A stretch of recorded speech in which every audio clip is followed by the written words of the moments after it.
In this video, we'll show you what to do if the settings on your Samsung monitor are appearing grayed out and you can't seem to change anything.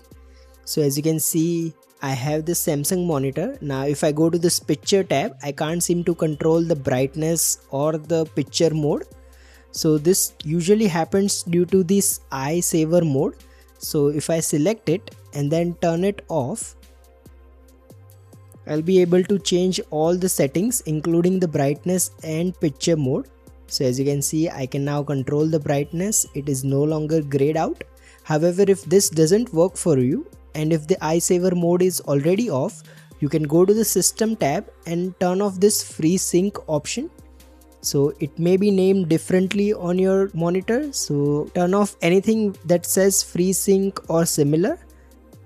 After that, your monitor will turn off and turn back on automatically, and then check if you can control all the settings. If you are still facing the same issue, you can go to the support tab and then reset all the monitor settings from here.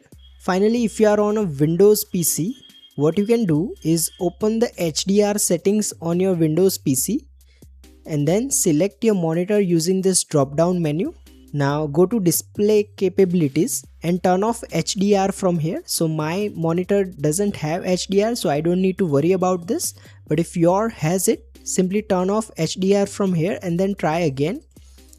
Finally, if nothing else works, you can try switching the HDMI port on your monitor. So your monitor should have HDMI 1 and HDMI 2.